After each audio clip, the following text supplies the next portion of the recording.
एक रात मैंने चाचा जी से सुना कि गांव में नदी के पार कुछ रहता है जो अपनी मर्जी से कोई भी रूप ले लेता है और उसके हंसने की आवाज बहुत डरावनी होती है जो दूर दूर तक सुनाई देती है।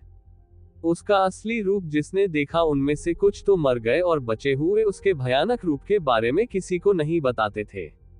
गांव के लोग डर के मारे उसका नाम लेने के बजाय वो ही कहते थे। खैर उस रात मैंने ये सारी बात अपने दोस्तों को बताए और साथ चलने को बोला। कुछ तो डर गए और कुछ मेरे साथ चलने को तैयार हो गए। अब हम 4 दोस्त, मैं, बिट्टू, पवन और अशोक नदी की तरफ चल पड़े। हम खेतों में से जा रहे थे और आसपास कोई नहीं था। फिर हम नदी के ऊपर बने पुल से नदी पार करके बंजर जगह पर पहुंच गए जहां बहुत से आक के पौधे थे जिसके ऊपर आम जैसे फल लगे होते हैं जिसके अंदर रुई जैसा कुछ होता है। हमें बाद में पता चला कि रात को उस पर थूकने से वो पीछे पड़ जाता है। पवन ने आम समझकर उसे खा लिया और कड़वा होने की वजह से वही पौधे पर थूक दिया। अचानक हमें पीछे से किसी के दौड़ने की आवाज आई पर वहां कोई नहीं था। हम डरकर घर की तरफ भागे और गांव में पहुंचकर अपने घर की तरफ चल दिए। पवन और बिट्टू का घर एक ही रास्ते में था।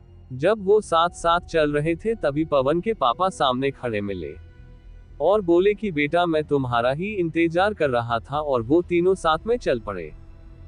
बिट्टू के घर के पास पीर बाबा की दरगाह थी।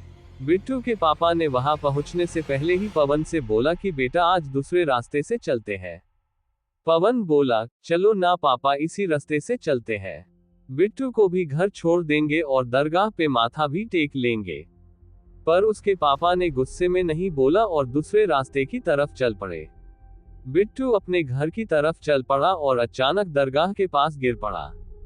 पवन अपने पापा से हाथ छुड़ाकर बिट्टू को उठाकर उसके घर ले गया। उसने पीछे मुड़कर भी नहीं देखा। जब वो दोनों बिट्टू के घर पहुंचे तो उनके ये देखकर होश उड़ गए कि बिट्टू और पवन दोनों के पापा बातें कर रहे थे। पवन को देखकर वो बोले कहाँ खेलने गए थे बेटा, इतना टाइम हो गया। पवन घबराकर बाहर की तरफ दौड़ा और उसे दूर दूर तक कोई नजर नहीं आया और अचानक एक डरावनी हंसी की आवाज सुनाई दी और सब शांत हो गया। उसके बाद ये सारी बात उसने मुझे बताई और आज तक हम वहां वापस कभी नहीं गए। इस घटना को कई साल बीत गए लेकिन पवन आज भी उस डरावनी हंसी को नहीं भुला पाया है।